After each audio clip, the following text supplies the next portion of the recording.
అన్న లింగనని మాట్లాడాల్సిందిగా కోరుతా ఉన్నా. రేపు ఏందా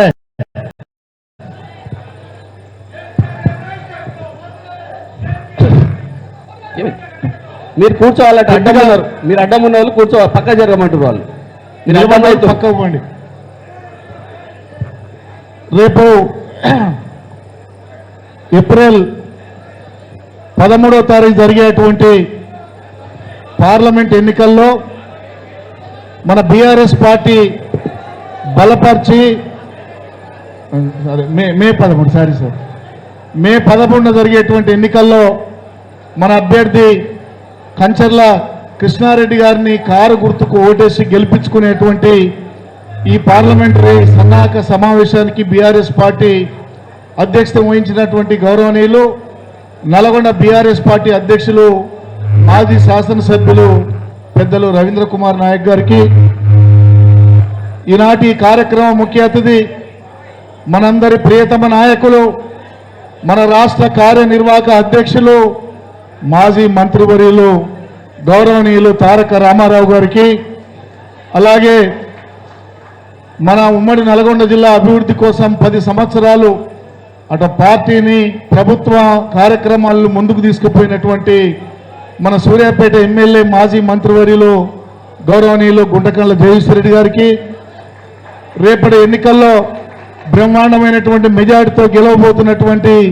కంచర్ల కృష్ణారెడ్డి గారికి, గౌరవ ఎమ్మెల్సీ గారి కోటిరెడ్డి గారికి, మాజీ శాసనసభ్యులందరికీ, వేదిక మీద ఉన్నటువంటి వివిధ స్థాయిలో ఉన్నటువంటి ప్రజాప్రతినిధులు, మైక్ ఎవరే బాబు, అది బంద్ చేయి, నువ్వు అది బంద్ చేయి రవీందర్ కుమార్, వేదిక మీద ఉన్నటువంటి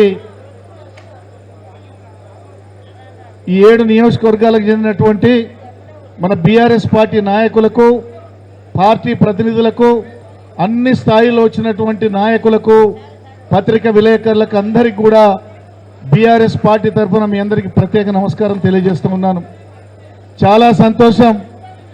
ఈ కార్యక్రమానికి పులి కడుపున పులే పుడుతుందని చెప్పి నిరూపించి ఆనాడు ప్రభుత్వ కార్యక్రమంలో ఐటీ ఇన్ఫర్మేషన్ శాఖ మంత్రిగా ఉన్న, ఈనాడు పార్టీ కార్యనిర్వాహక అధ్యక్షునిగా ప్రతిపక్షంలో ఉన్న శంషేరిగా మన పార్టీ కార్యక్రమాలను ముందుకు తీసుకుపోయి నాయకులకు, పార్టీకి, ప్రజలకు అండగా ఉంటున్నటువంటి కేటీఆర్ గారు రావటం మనందరూ అదృష్టమని ఈ సందర్భంగా మీకు మనవి చేస్తూ ఉన్నాను.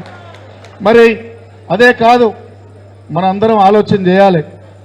ఎక్కడికి పోయినా ఇటువంటి ప్రభుత్వాన్ని మేము చూడలేదయ్యా, మా గ్రహపాటో పొరపాటో 10 ఏళ్ళు వీళ్ళని చూసినాం కదా, ఒక్కసారట కాంగ్రెస్ వాళ్ళని చూస్తామని చెప్తే ఒక దుర్మార్గమైనటువంటి ప్రభుత్వం వచ్చింది. 100 రోజుల్లోనే 200 మంది రైతులు ఆత్మహత్యలు చేసుకున్నారు. ప్రజల గురించి పట్టించుకోవట్లేరు.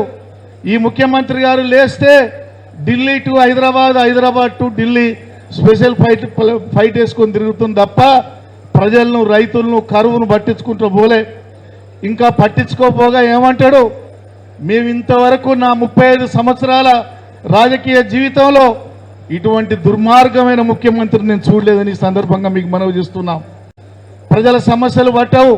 ఎవరైనా చెప్తే ఏ బిడ్డ, ఎక్కడ మన నల్గొండ జిల్లాలో నయ్యం అనంగా చూసినాం, ఎవడన్నా పిచ్చి పిచ్చిగా చేస్తే కనుగుడ్లు వీకి గోళీలు ఆడుకుంటాయట. ఇదెక్కడి పాపం. అట్లనే అదే కాదు, నా జేబుల కత్తెరుంది, మీ పేగులు కత్తిరించి మెడకేసుకొని తిరుగుతా ఖబర్దార్ కొడుకులారు అనేటువంటి దౌర్భాగ్య ముఖ్యమంత్రిని చూసే దురదృష్టం ఈ తెలంగాణ ప్రజలకు వచ్చిందని ఈ సందర్భంగా మీకు మనవి చేస్తూ ఉన్నాను. అందుకనే ముఖ్యమంత్రి అట్లుండు. ఈ జిల్లాకు చెందినటువంటి వెంకరెడ్డి గారు పిచ్చి పిచ్చిగా మాట్లాడతాడు. పొద్దున లేస్తే ఏం చెప్తాడో, పొద్దుకాలు ఏం చెప్తాడో తెలియదు. పాపం రైతులు, అయ్యా రైతు బంధు ఇస్తానన్నామని అడిగితే, రైతు బంధు అడిగితే చెప్పు తీసుకొని కొట్టండి అని చెప్పిన మూర్ఖుడు వెంకటరెడ్డిని ఈ సందర్భంగా మీకు మనవి చేస్తూ ఉన్నాను. ఇటువంటి మంత్రులు, ఇంకొక ఆయన ఉత్తమ్ కుమార్ రెడ్డి గారేమో మరి రైతు బంధు వేస్ట్ అన్నటువంటి వ్యక్తి ఉత్తమ్ కుమార్ రెడ్డిని ఈ సందర్భంగా మీకు మనవి చేస్తున్నా. ఇటువంటి దౌర్భాగ్య మంత్రులలో మనం చూడాల్సిన పరిస్థితి జిల్లాకు వచ్చింది. అదే మన జగదీష్ రెడ్డి గారు ఉన్నప్పుడు 10 సంవత్సరాల్లో రాత్రి మవళ్ళు రోజు 18 గంటలు కష్టపడి వేల కోట్ల రూపాయలు అటు కేసీఆర్ను కేటీఆర్ను మెప్పించి ఈ జిల్లాను అభివృద్ధి చేసిన ఘనత బీఆర్ఎస్ పార్టీది, జగదీశ్వర్ రెడ్డి గారిది, మనదని ఈ సందర్భంగా మీకు మనవి చేస్తూ ఉన్నాను. అందుకనే ప్రజలు ఇలా అన్ని విధాలా చూస్తున్నారు, అన్ని విధాలు ఆలోచిస్తున్నారు. నిన్న మన ఆది నాయకుడు కేసీఆర్ గారు నిన్న తుంగతుర్తి సూర్యాపేట నియోజకవర్గాల్లో పర్యటించిన సందర్భంలో రైతులు గోడుగోడున ఏడుస్తున్నారు. అయ్యా, వేలాది రూపాయల పంట నష్టమైంది, ఈ దుర్మార్గులు నీళ్ళు ఇవ్వమంటే మేము వేసేవాళ్ళం కాదు, పెట్టుబడులు తెచ్చినాం, మనమలో మోసం చేసింది కాంగ్రెస్ ప్రభుత్వం అని చెప్పి ఏడ్చేటువంటి దుస్థితి తీసుకొచ్చారు 100 రోజుల్లో కాంగ్రెస్ నాయకులను మనవి చేస్తున్నా. అందుకనే ఇవాళ ప్రజలందరూ కూడా కాంగ్రెస్ మీద భ్రమలు పోయినాయి. రాబోయే రోజుల్లో కేసీఆర్ ఈ రాష్ట్రానికి శరణ్యమని చెప్పి ప్రజలు ఎదురు చూసేటువంటి పరిస్థితి వచ్చింది. ఇవాళ 2 లక్షల రుణమాఫీ మేము ఇస్తాం, డిసెంబర్ 9న ఇస్తాం, ఎవడన్నా రుణం తీసుకోవాలంటే పోయి బ్యాంకుల్లో తీసుకోమని చెప్పిన దొంగలు ఈ కాంగ్రెస్ నాయకులు. రుణాలు తీసుకున్నారు, నుంచి బ్యాంక్ అధికారులు వచ్చి నోటీసులు ఇచ్చి జప్తు చేస్తామని చెప్తున్న పరిస్థితి వచ్చింది. అందుకనే రుణమాఫీ పోయింది, రైతు బంధు పోయింది, ఏ కార్యక్రమం కూడా ఇచ్చే పరిస్థితి లేదు. ఈనాడు పెన్షన్లు కూడా ఇచ్చే పరిస్థితి లేదు. గ్రామాల్లో కరెంటు లేనటువంటి పరిస్థితి వచ్చింది. రైతులకు బోనస్ ఇస్తామని చెప్పారు, క్వింటాలకు 500, అది కూడా ఇచ్చే కార్యక్రమం లేదు. రేపు 2వ తారీఖు నాడు కలెక్టరేట్ల వద్ద రిప్రజెంటేషన్లు ఇచ్చామని మన కార్యక్రమంలో నాయకుడు చెప్పిండు.